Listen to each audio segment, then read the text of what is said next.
사랑과 은혜가 풍성하신 아버지 하나님 감사드립니다. 오늘 이 시간 또 하나님 앞에 나오게 하시고 또 하나님의 말씀을 또 배우게 해주신 그 은혜에 감사드립니다. 이 말씀이 그냥 흘러가는 그런 말씀이나 또 땅바닥에 떨어져 버리는 그런 말씀이 아니라 우리 마음에 깊이 새겨지는 그런 말씀이 되어져서 우리의 생활 가운데 또 힘이 되고 또 능력으로 나타나는 그런 말씀들이 되게 하시기를 원합니다. 또 새해 또 새날을 주시고 또 며칠간 또 저희들을 살게 하셔서 또 지나오게 하셨습니다.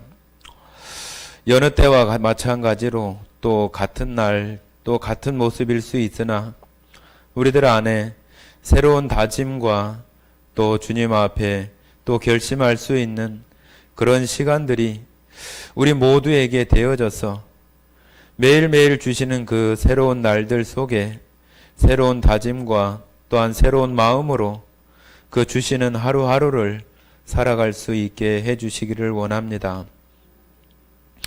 주님, 우리들이 주님 앞에 구하는 그 기도의 제목들을 우리 스스로가 살피게 하시고 또한 주님 앞에 합당한 그런 기도들이 되어져서 우리에게 주시는 이 새로운 또 새해에 그 일들을 또 이루어 주셔서 성도들마다 가정들마다 주님의 은혜가 또 능력이 풍성히 일어나는 그런 새해가 되게 해주시기를 원합니다.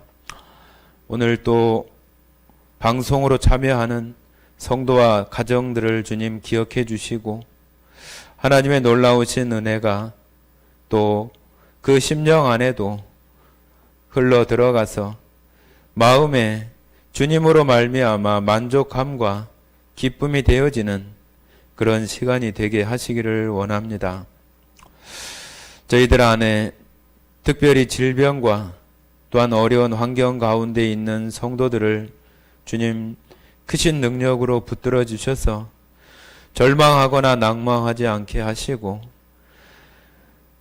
전능하신 그 하나님의 손길과 그 능력을 의지하면서 정말로 인내하며 기다릴 수 있게 하셔서 마침내 온전하게 회복이 되어져서 주님 앞에 살아갈 수 있는 귀한 영혼들이 다 되게 하시기를 원합니다.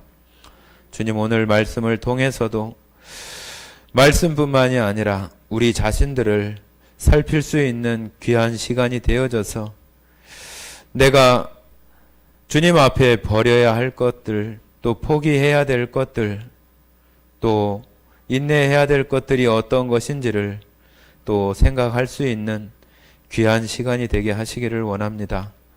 처음 시간부터 마치는 시간까지 주님 온전히 인도해 주시기를 간절히 원하오며 우리를 사랑하시고 언제나 함께 하시는 거룩하신 예수님 이름으로 기도드렸습니다.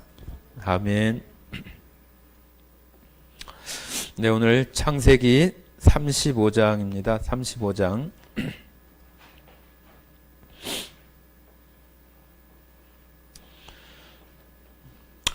창세기 35장 1절부터 5절까지만 읽도록 하겠습니다. 1절부터 5절까지 말씀을 같이 읽도록 하겠습니다. 같이 읽겠습니다. 하나님이 야곱에게 이르시되 일어나 베델로 올라가서 거기 거주하며 네가 네 형 에서의 낯을 피하여 도망하던 때에 네게 나타났던 하나님께 거기서 제단을 쌓으라 하신지라. 야곱이 이에 자기 집안 사람과 자기와 함께한 모든 자에게 이르되 너희 중에 있는 이방 신상들을 버리고 자신을 정결하게 하고 너희들의 의복을 바꾸어 입으라.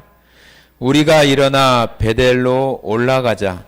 내 환난 날에 내게 응답하시며 내가 가는 길에서 나와 함께 하신 하나님께 내가 거기서 제단을 쌓으려 하노라 하매 그들이 자기 손에 있는 모든 이방 신상들과 자기 귀에 있는 귀고리들을 야곱에게 주는지라. 야곱이 그것들을 세겜 근처 상수리 나무 아래에 묻고 그들이 떠났으나 하나님이 그 사면 고울들로 크게 두려워하게 하셨으므로 야곱의 아들들을 추격하는 자가 없었더라. 예, 지금 여기 이제 그 앞장에서 그 딸, 그 디나에 대한 그 사건으로 굉장한 어떤 정말로 피가 넘쳐나는 사륙이 일어났던 그런 시간들이 이제 지나가고 하나님께서 야곱에게 나타나서 이제 베델로 다시 올라가라고 이렇게 말씀하셔서 그들이 지금 출발하고 지금 진행하는 그런 그 첫 모습을 우리가 읽었습니다. 우리가 창세기 배우면서 지금 아브라함 이후에 지금 이제 3대째 지금 지나가는 모습이잖아요. 그래서 아직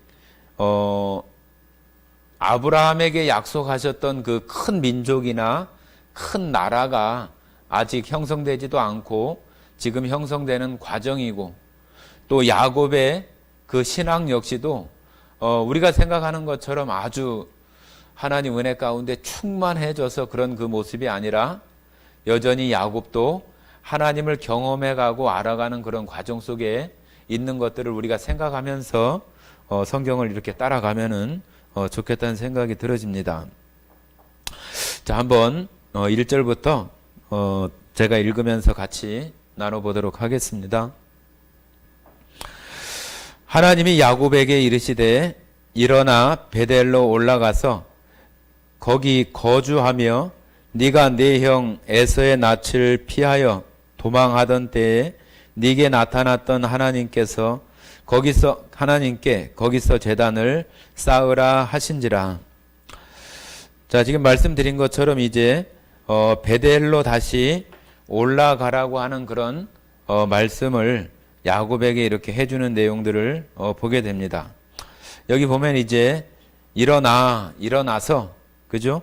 일어나서 베델로 올라가서 이게 일어나고 올라가고 그런 그 내용들이 이렇게 나오는데 우리가 일어난다고 하는 얘기는 이제 무엇인가를 이렇게 다시 시작하고 출발해야 되는 그런 그 상태에 있는 것이 일어나는 거잖아요. 그죠? 일어나고 또 여기 표현하는 그 올라간다고 하는 표현은 우리가 그냥 보통 그냥 그 세상으로 내려간다고 하는 그런 표현도 많이 쓰고 성경에 이제 복음서에서는 예수님이 십자가에 돌아가시고 난 이후에 제자들이나 예수님을 따랐던 사람들이 그 중에서 이제 엠마오로 내려가는 그 두 제자가 나오잖아요. 그죠?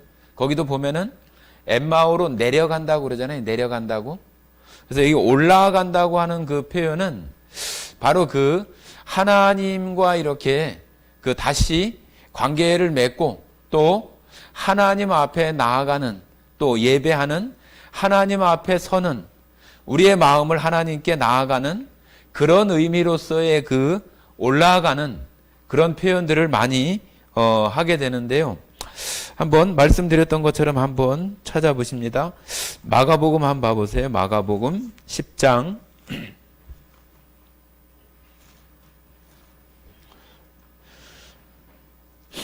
그냥 단순하게 뭐 오르막이어서 올라가고 내리막이어서 내려가고 그런 그 의미가 아니라 여기 이제 그런 의미들이 있는 것입니다. 마가복음 10장 32절 한번 보시겠습니다. 10장 32절.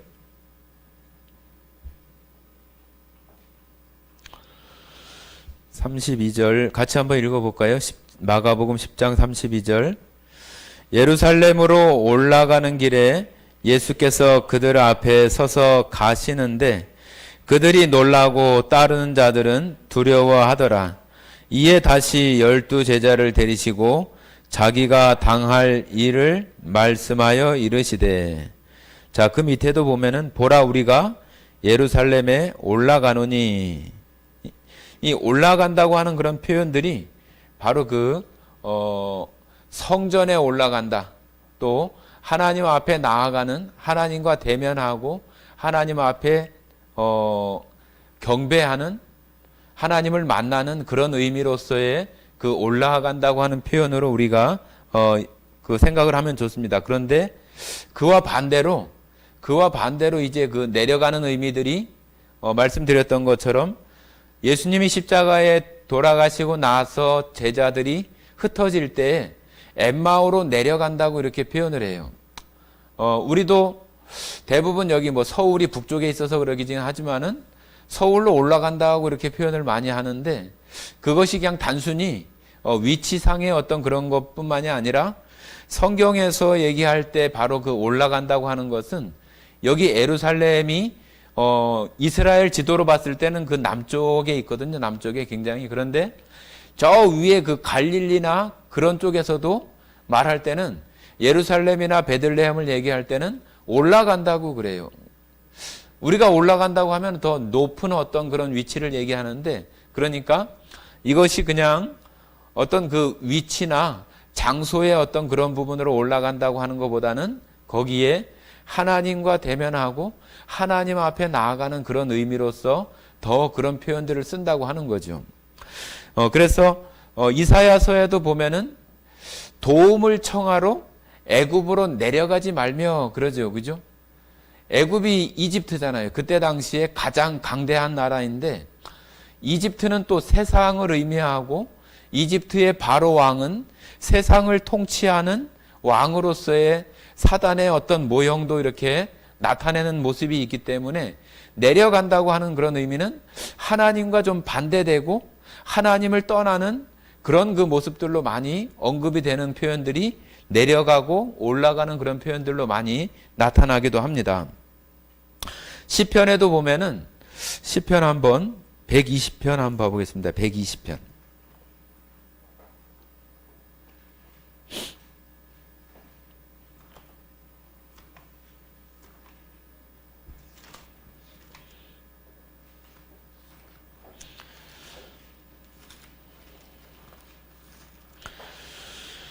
(120편) 보시면은 그 위에 시편마다 이렇게 제목들이 있는데 다 뭐라고 되어 있냐면은 성전에 올라가는 노래, 또 21편도 그렇고 22편도 다윗의 시 곧 성전에 올라가는 노래.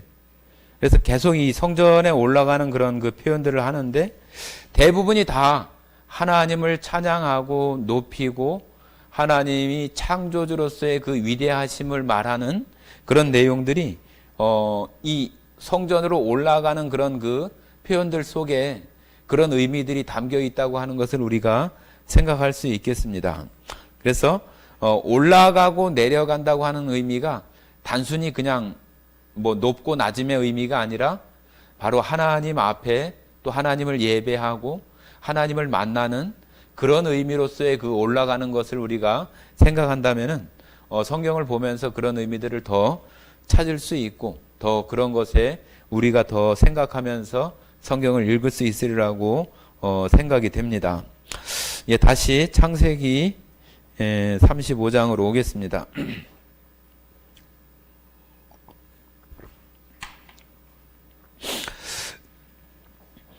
예, 여기 이제 베델로 올라가서 거기 뭐라고 얘기를 하냐면은 거주하며 야곱이 지금까지 지나오는 그런 여정이 하나님이 약속하신 그 가나안 땅을 가는 그런 여정 속에 있는데 지금 여기 베델에 거주하라고 이렇게 말하잖아요. 그냥 거기 뭐 세겜이라고 하는 곳은 짐을 들고 빨리 떠나야 된다고 하는 그런 의미를 담고 있는 곳이 세겜이라고 했는데 거기에 거의 10여 년 이상을 거기 지금 머물러 있다 지금 가는 거거든요. 그러니까 금방 있다 가는 게 아니라 굉장히 오랜 시간 거기 머물러 있었던 거예요. 그리고 지금 베델로 올라가서 거기 거주하고 거기 지내면서 거기서 하나님 앞에 제단을 쌓으라 그렇게 얘기를 하잖아요.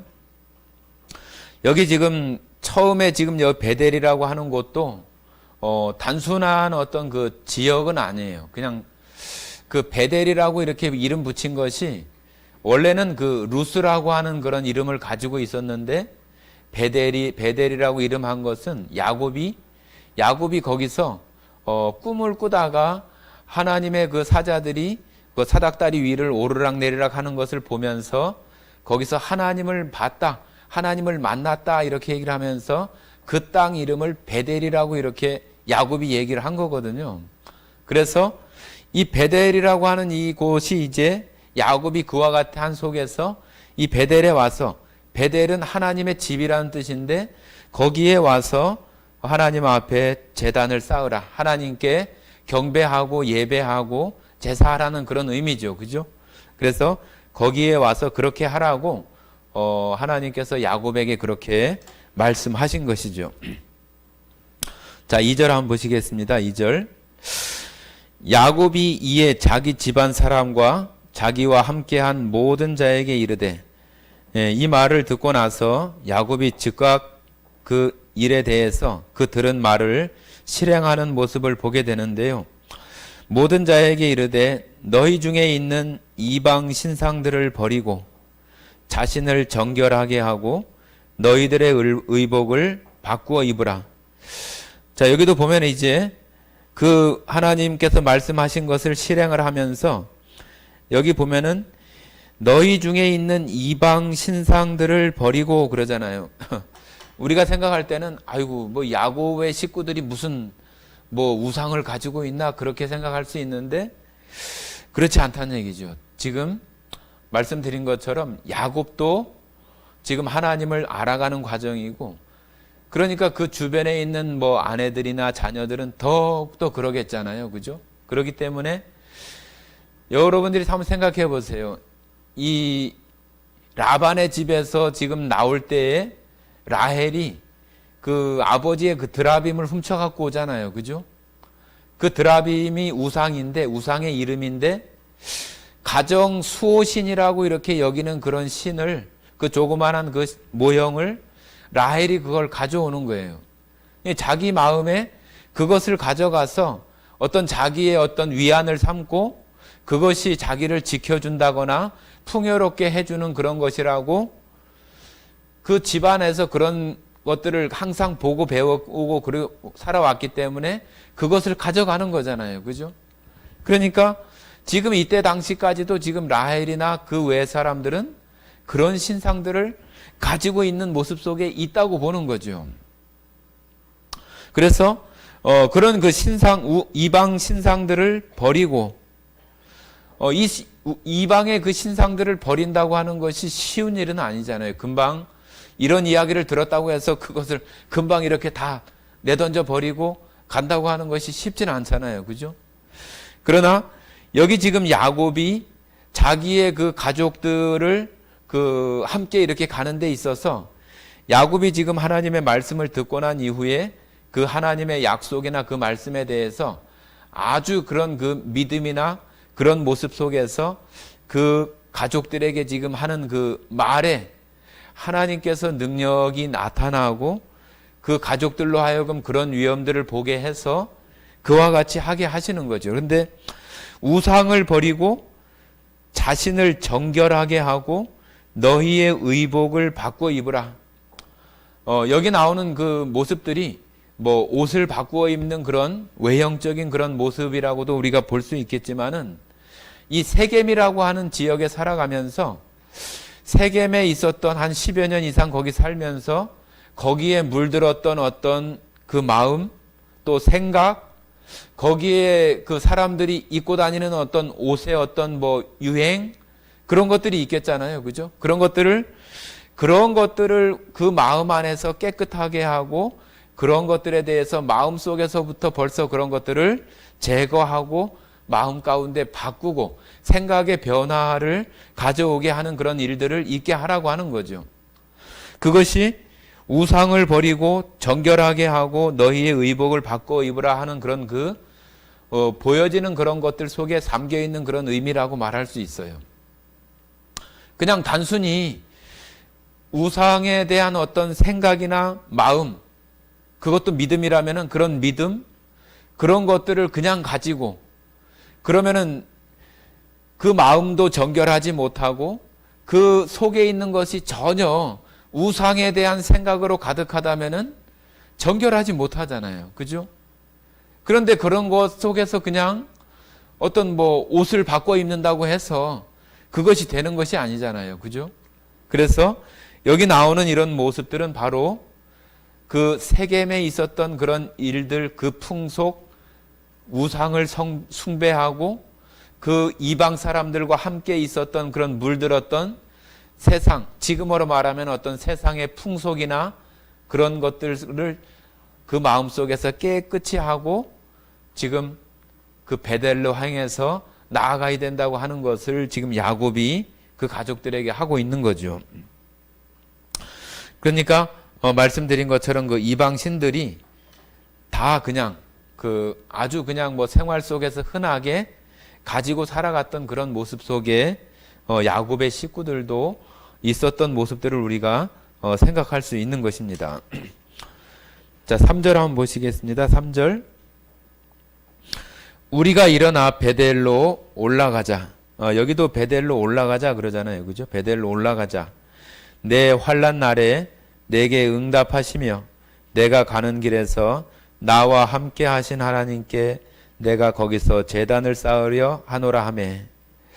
자, 여기 이제 자기가 베델로 가는 그 목적을 이제 그 가족들에게 이렇게 얘기를 하고, 야곱이 그 가족들에게도 하나님의 어떤 약속이나 그런 것들을 이야기했겠죠. 그죠?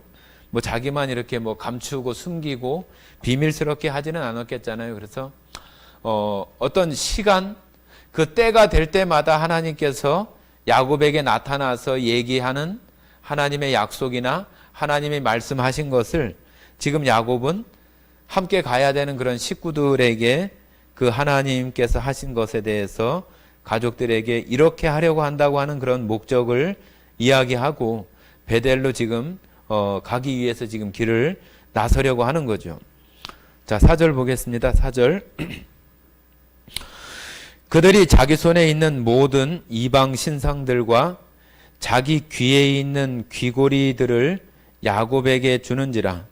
야곱이 그것들을 세겜 근처 상수리 나무 아래에 묻고.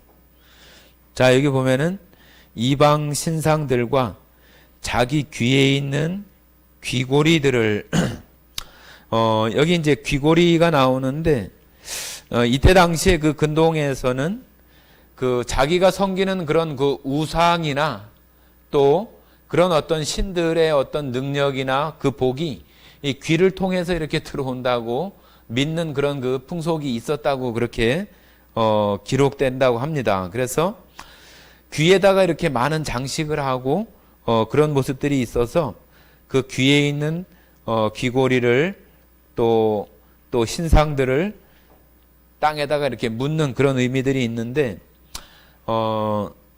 지금 보면은 뭐 TV에 나오는 뭐 연예인들이나 그런 사람들이 또 일반인들도 뭐 귀고리를 많이 이렇게 미용이나 장식용으로 많이 이렇게 하기는 하지만 성경에서 나오는 그 귀를 이렇게 뚫고 하는 그런 의미는 그렇게 좋은 의미는 아니에요. 나중에 지금 여기 지금 창세기를 우리가 보고 있지만은 창세기는 창세기 때에 모세가 기록한 게 아니라고 그랬어요. 그죠?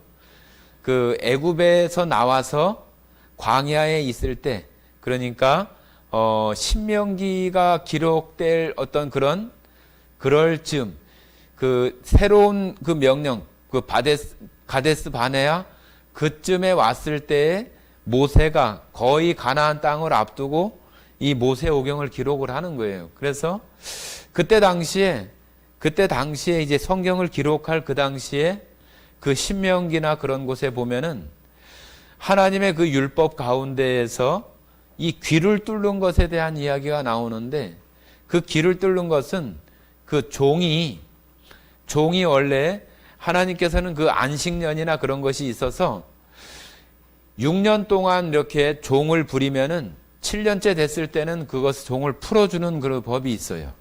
그런데 그 종이 아이고 나는 계속 여기 이 집안에서 계속 이렇게 종으로 살겠습니다. 영원히 이렇게 살겠습니다 하면은 그 집 그 문에다가 이렇게 대고 송곳으로다가 귀를 뚫는 거예요. 그러면은 대대로 영원히 종이 되겠다고 하는 그런 표시로 그와 같이 하는 거예요. 그러니까 뭐 우리하고는 좀 다르지만은 성경을 보는 그런 그 입장에서는 뭐 귀를 뚫는 그런 것이 그런 모습으로 생각해 보면 별로 이렇게 뭐 좋은 그런 그 의미는 좀 아닌 것도 같기도 합니다. 한번 그 내용 한번 봐볼까요? 신명기 한번 15장 한번 봐보십니다. 신명기 15장.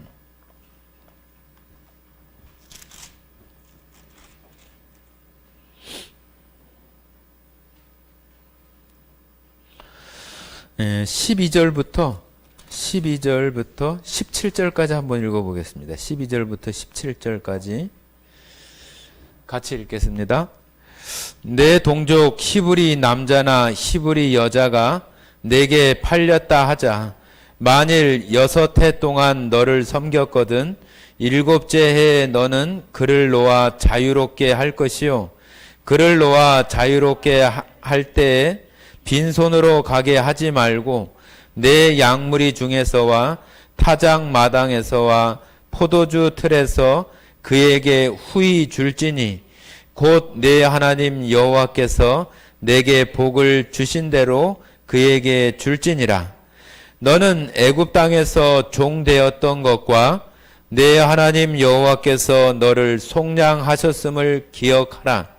그것으로 말미암아 내가 오늘 이같이 내게 명령하노라.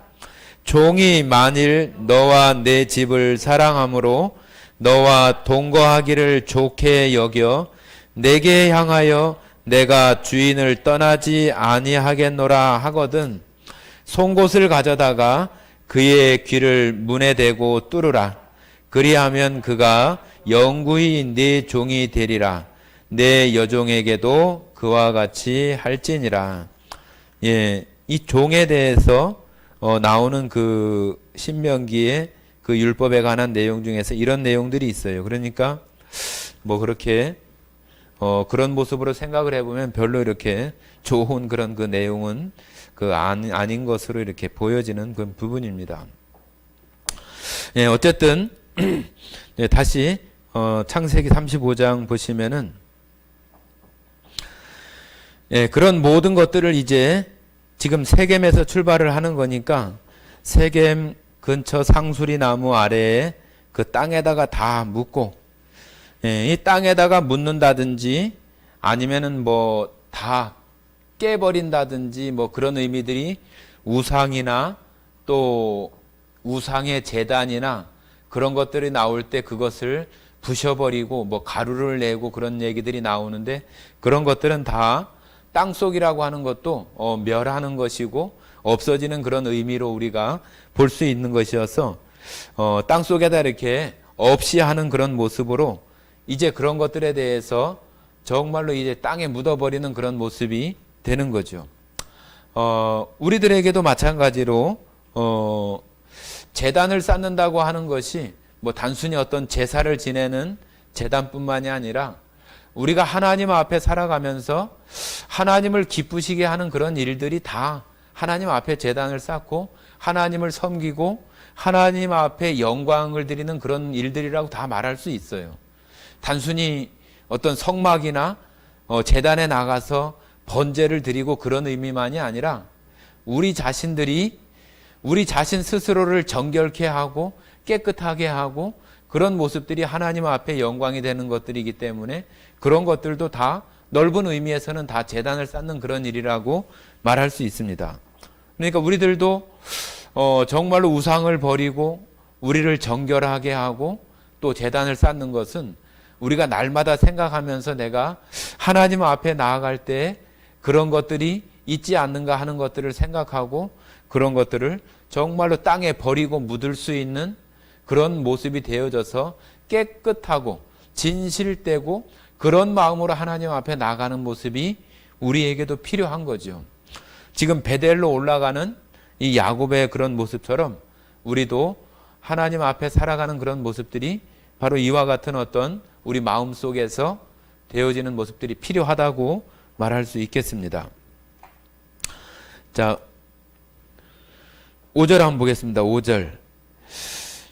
그들이 떠났으나 하나님이 그 사면 고울들로 크게 두려워하게 하셨으므로 야곱의 아들들을 추격하는 자가 없었더라.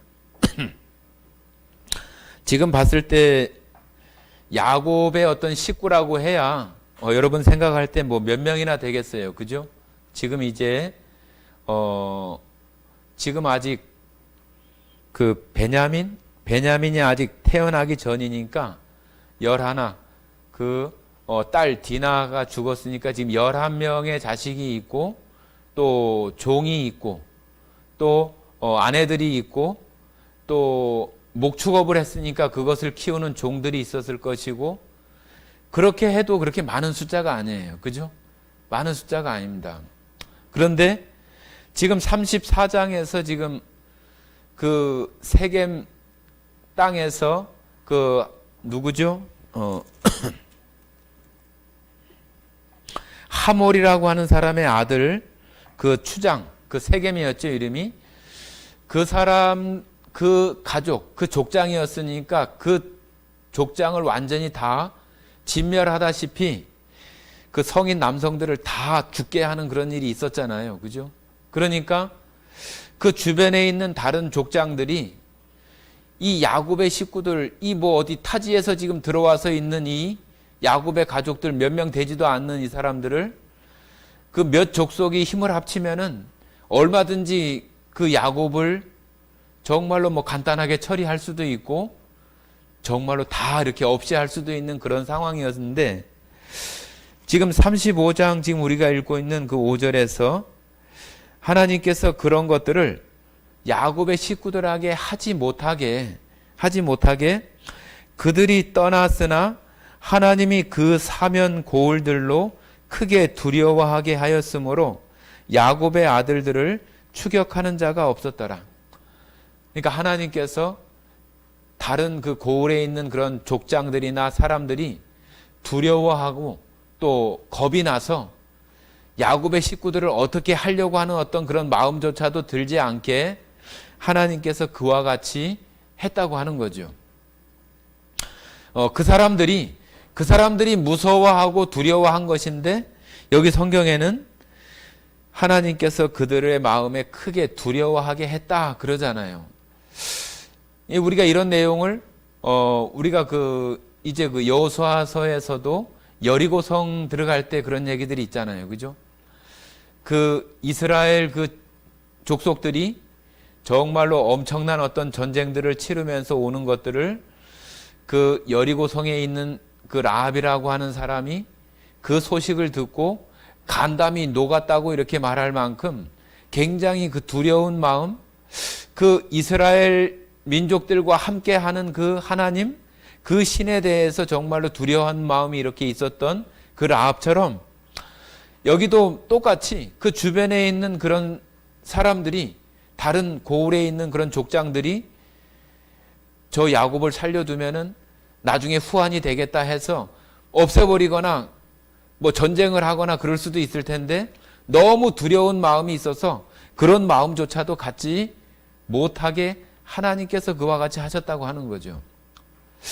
근데 우리가 이런 일들을 성경 속에서는 이게 많은 이야기들이 나오는데, 우리가 이런 그 하나님에 대해서 우리가 정말로 그 믿음을 가져야 돼요. 하나님은 전능하신 하나님이라고 하는 거, 그죠? 우리가 생각할 때는 아이고 어떻게 그 사람들의 마음에 그런 것을 이렇게 할 수 있어? 우리가 얼마든지 그런 생각을 할 수 있는데, 하나님께서는 정말로 우리가 생각하는, 사람들이 생각하는 어떤 그 이상의 일들을 하시는 그런 그 하나님이시지, 우리가 생각하는 그 생각 속에서만 일하시는 하나님이 아니라고 하는 거예요. 전지전능하시다고 하는 것은 우리가 상상할 수 있는 그런 범위 그 이상, 뭐 그 이상의 어떤 일들을 하시는 하나님이지, 내가 생각하는 것만큼의 그것이 아니란 얘기죠. 그래서 하나님께서 얼마든지 그런 두려움, 그런 마음들을 사람들에게 얼마든지 줄 수 있는 거죠. 그래서 하나님은 정말로 그 두려움을 주고 또 아주 기이한 일들을 하시는 분이죠. 자, 한번 에레미야 한번 보시겠습니다. 에레미야 33장 한번 보십니다. 에레미야 33장.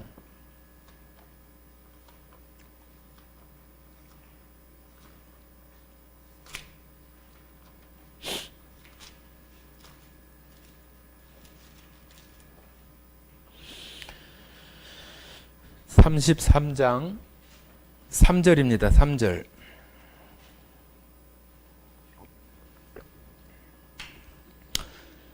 에레미야 33장 3절만 같이 읽어보겠습니다. 너는 내게 부르짖으라. 내가 내게 응답하겠고 네가 알지 못하는 크고 은밀한 일을 내게 보이리라. 예, 우리가 알지 못하는, 우리가 생각하는 그 이상의 그 일들을 하나님께서는 정말로 기이하고 놀라운 그런 일들을 행하시는 분이 바로 하나님이시라고 하는 거죠.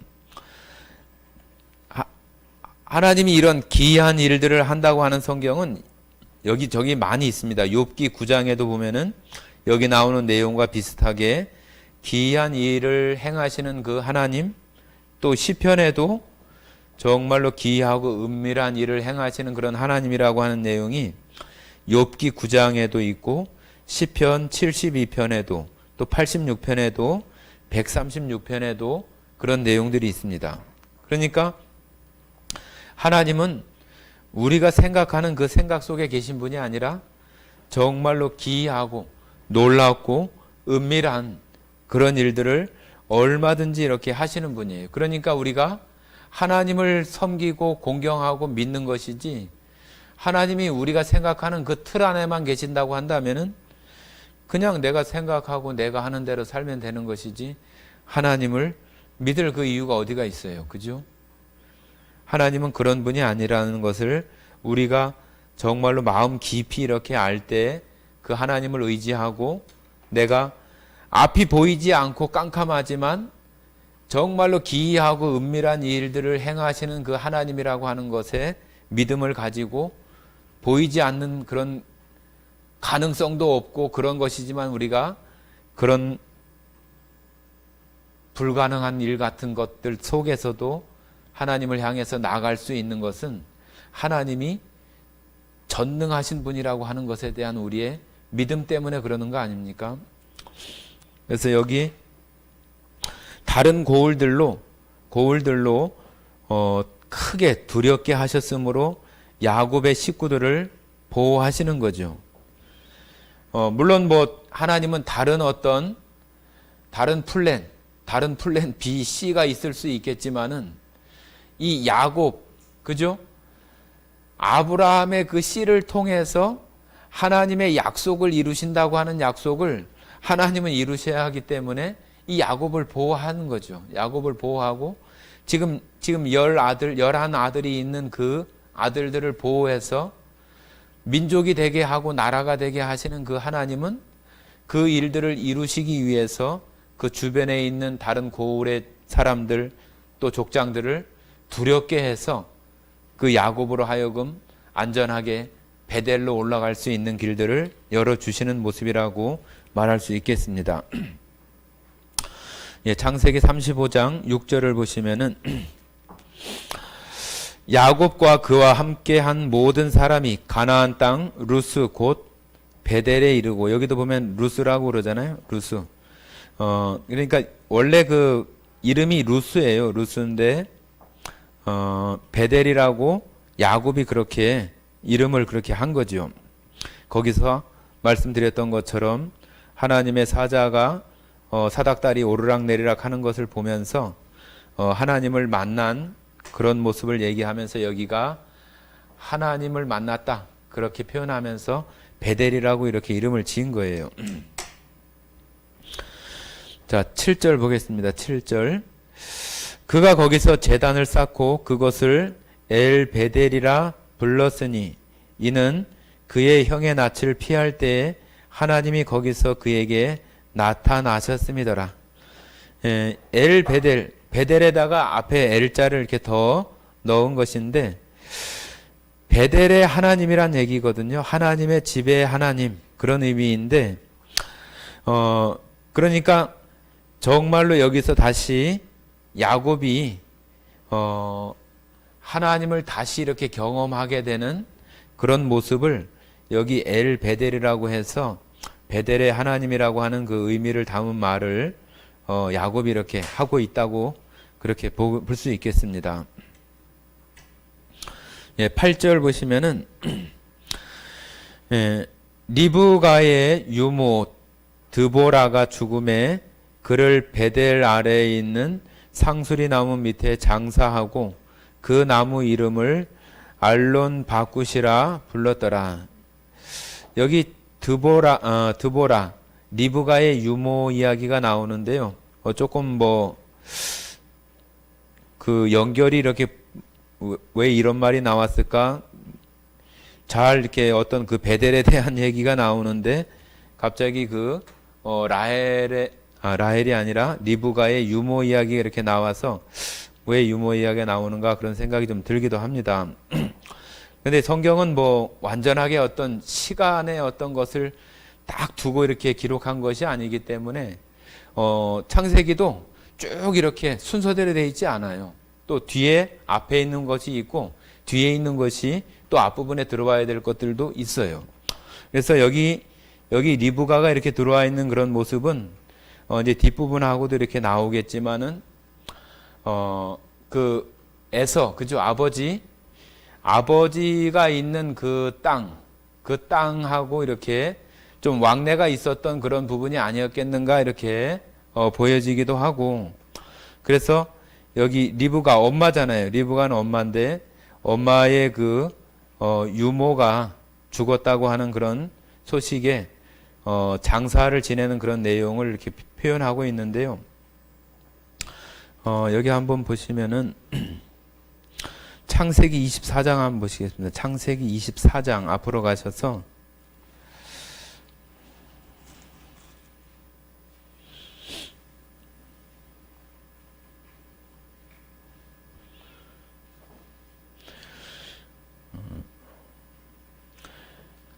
지금 리브가가 이제 이삭과 이렇게 결혼하게 될 때 그 내용이에요. 58절 59절 한번 보겠습니다.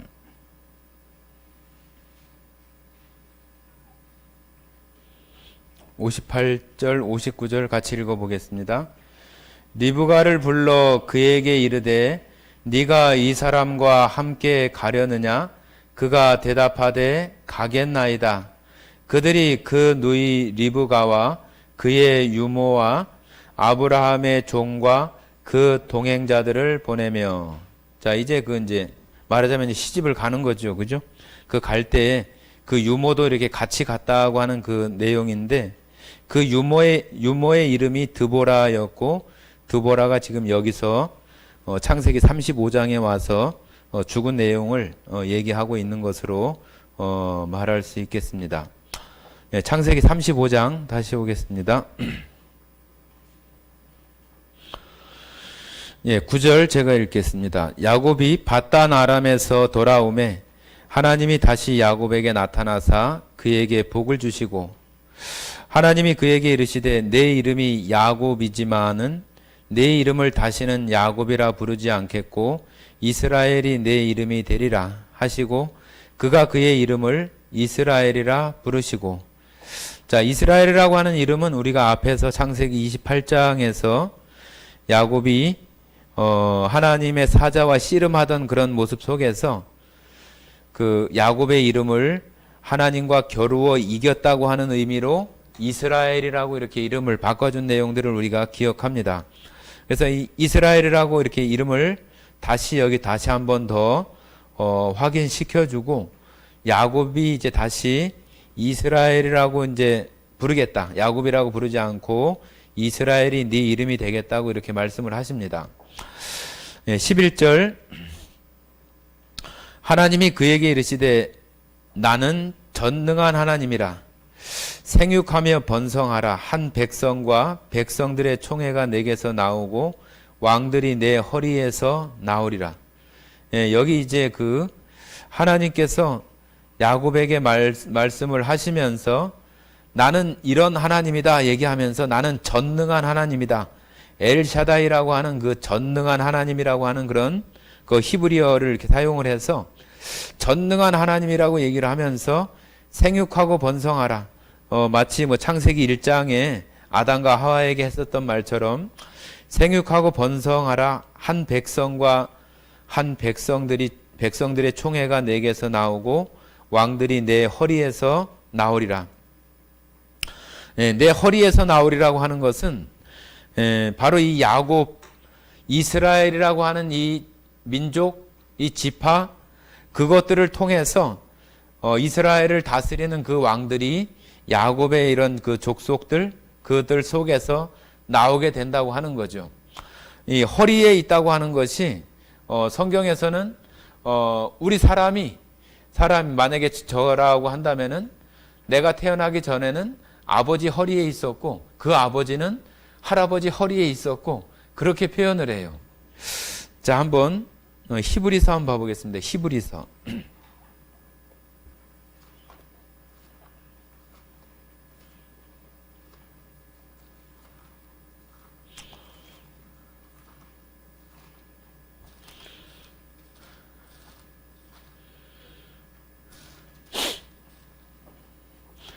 히브리서 7장 한번 보십니다. 7장.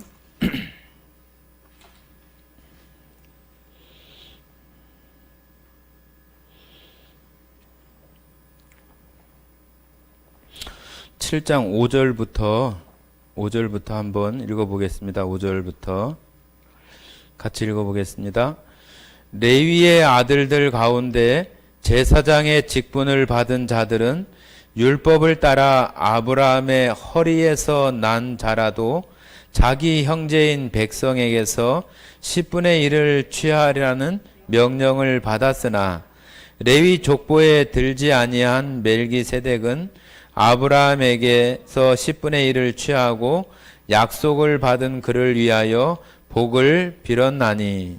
자, 여기 보면은 레위는 바로 누구냐 하면은 야곱의 그 아들 가운데 레아를 통해서 낳은 제일 위에 있는 그 레위 족속 가운데 제일 시조라고 얘기할 수 있는 사람이 바로 레위인데, 레위의 아들들 가운데 5절에 제사장의 직분을 받은 자들은 율법을 따라 아브라함의 허리에서 난 자들이라. 보면은 그 야곱에게서 난 사람들이잖아요. 그죠? 야곱에서 난 사람들인데 아브라함의 허리에서 났다고 하는 것은 아브라함을 통해서 이삭, 야곱, 또 레위, 그렇게 되는 거잖아요. 그러니까 조금 더 우리가 쭉 올라가면은 우리도 어찌 보면은 처음에 다 아담의 허리에 있었던 사람들이에요. 허리에. 그죠? 그러니까 우리가 그 범죄나 선악과 얘기할 때 그러잖아요. 아담이 그 선악과를 따먹을 때 우리도 거기 같이 있었다고 하는 표현이 바로 아담의 허리에 우리가 모든 인류가 다 거기 들어 있었던 거예요, 다. 마치 밤나무, 밤 한 톨이 밤나무가 되어져서 수십 가만히 밤을 딴다고 해도 깊숙이 원으로 들어가면은 밤 한 톨에서 나오는 거나 똑같잖아요. 그런 것처럼 우리가 이렇게 다 각각 살아가는 것 같지만은 아담의 허리서부터 시작해서 지금 우리가 지금 여기 있고 또 우리의 자손들이라면은 우리의 허리 가운데서 이렇게 나와지는 그런 모습이라고 하는 거예요. 자, 다시 창세기 35장입니다. 하나님께서는 그러니까 야곱, 이 이스라엘의 그 족속 지파들을 통해서 이스라엘의 민족, 나라, 그러한 것을 이루어 가시겠다고 하는 그 약속을 전능한 하나님이다. 내가 그런 것을 이루는 하나님, 또 실행하고 완벽하게 끝마치는 그런 하나님이라고 하는 그 표현이 바로 전능한 하나님이라고 이렇게 먼저 앞에 선언하는 그런 의미예요. 그러니까 나는 그런 것들을 다 할 수 있는 그런 하나님이다, 그런 표현이죠. 우리도 내가 누구야 이렇게 해서 어떤 일들을 이렇게 시작해 나가는 것처럼 그런 어떤 의미로서 야곱에게 그런 약속에 대한 그 확증이 될 수 있도록 말씀해 주는 모습이라고 하겠습니다. 12절 내가 아브라함과 이삭에게 준 땅을 내게 주고 내가 네 후손에게도 그 땅을 주리라 하시고 하나님이 그와 말씀하시던 곳에서 그를 떠나 올라가시는지라. 여기도 그 하나님이 올라가신다 그렇게 표현하잖아요. 하나님은 우리하고 뭐 위치적으로 위에 있고 낮은 그런 꼭 그런 부분은 아니지만은 우리는 아래에서 났고 또 예수님은 위에서 났고 그죠? 그런 표현처럼 그 하나님이 그 계시는 어떤 차원 그런 곳으로 이렇게 가셨다고 하는 그런 의미이지 뭐 계단이 좀 높고 낮은 그런 의미로서의 것은 아니라고 하는 표현들입니다. 14절입니다. 야곱이 하나님이 자기와 말씀하시던 곳에 기둥 곧 돌기둥을 세우고 그 위에 전제물을 붓고 또 그 위에 기름을 붓고 여기 이제 제단을 쌓고 이제 돌기둥에다가 전제물이라고 하는 것은 이렇게 부어서 드리는 제물이에요. 붓는 거.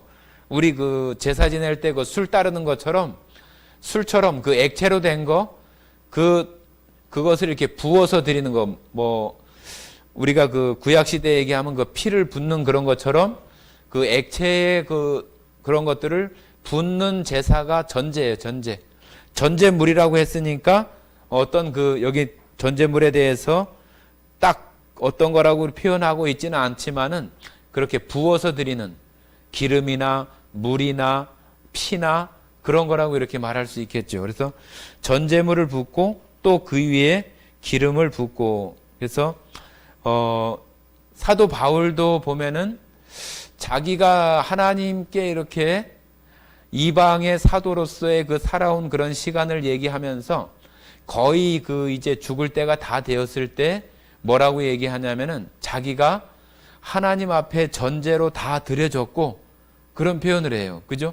디모데후서 4장에 보면은 그런 표현을 하면서 자기가 하나님 앞에 정말로 쏟아 부어서 드려졌던 그런 제물처럼 자기의 삶이 하나님께 온전하게 다 부어져서 이렇게 드려진 그런 삶을 살았다고 이렇게 자기의 삶을 회고하는 내용이 있어요. 그런 것처럼 전제물이라고 하는 것은 바로 이렇게 부어서 드리는 그런 부분을 얘기하는 것입니다. 15절 하나님이 자기와 말씀하시던 곳의 이름을 베델이라 불렀더라. 지금 베델에 와서 다시 한번 하나님 앞에 제사를 지내면서 그 베델을 정말로 이제 뭐 완전한 어떤 지명으로서 그렇게 야곱이 이렇게 말하는 그런 부분들을 우리가 볼 수 있겠습니다.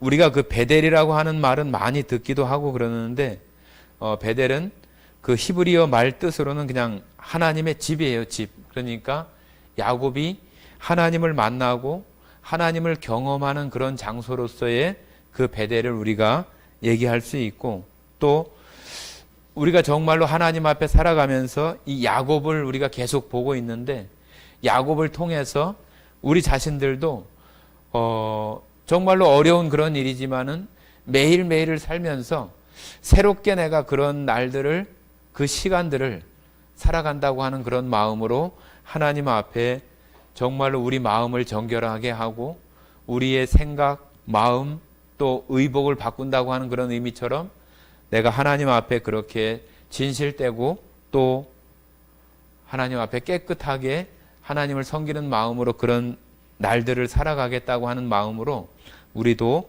하나님 앞에 살아가는 것이 필요하다. 그런 것이 35장 여기 15절까지 읽으면서 그런 마음들이 들고 또 하나님께서 야곱에게 약속해 주셔서 그것을 이루시는 것처럼 여러분과 저에게 약속하신 것 성경은 다 약속으로 되어 있잖아요. 그죠? 구약, 신약, 옛날 약속, 새로운 약속 다 약속으로 되어 있어서 하나님께서 야곱에게 하신 약속을 이루시는 것처럼 우리에게 약속하신 것도 반드시 이루신다. 전능하신 그 하나님께서 내가 생각하지 못하는 그 이상의 기이하고 은밀한 그런 일들을 통해서 내가 혼자서 끙끙대고 걱정하고 고민하고 그러지 않고 내가 하나님 앞에 정말로 우리의 마음을 정결하게 하고 그런 모습으로 살아가면은 하나님께서 야곱의 그 주변 족속들을 다 두렵고 야곱을 해할 수 없는 그런 마음을 주는 것처럼 내가 살아가는 속에서 내 혼자 끙끙 앓고 고민하고 걱정하는 그런 모습이 아니라 전능하신 하나님을 의지하면서 우리가 여기 베델로 나가는 것처럼 하나님의 집을 향해서 나가는 것처럼 우리도 하나님을 향해서 그렇게 나간다면은 내가 걱정하지 않아도 하나님께서 우리 주변의 그런 일들을 정말로 두렵게 하시고 우리가 걱정하는 일들을 정말로 걱정이 되지 않고 또 그런 것들이 해결되는 그런 일들을 우리가 보면서 그 하나님 앞에 살아갈 수 있다고 하는 것을 이 야곱을 통해서 우리가 배워야 한다고 저는 생각을 합니다. 성도님들께서도 우리가 믿는 그 전능하신 하나님, 그 하나님에 대해서 우리 더 마음속에 묵상하고 우리가 매일매일 그 하나님 앞에 살아가는 사람으로서 우리 자신을 좀 더 정결하게 하고 깨끗하게 하면서 나아가시는 또 성도들이 다 되기를 바랍니다. 함께 기도하고 마치겠습니다. 사랑 많으신 아버지 하나님 감사드립니다. 오늘 또 야곱을 통해서 우리 가운데 교훈을 받게 하신 것 감사드리고 이 말씀들이 또 우리의 신앙 가운데 큰 믿음이 되어지게 하셔서 전능하신 그 하나님의 그 약속의 말씀들을 우리의 삶 속에 이루어 가시는 것들을 우리가 경험하고 체험하면서 살아가는 성도와 가정들이 되게 하시기를 원합니다. 오늘 이 시간 또 함께 하셔서 우리로 하여금 말씀으로 교훈을 삼게 하신 그 은혜에 감사드리며 우리를 사랑하시고 언제나 함께 하시는 고마우신 예수님 이름으로 기도드렸습니다. 아멘.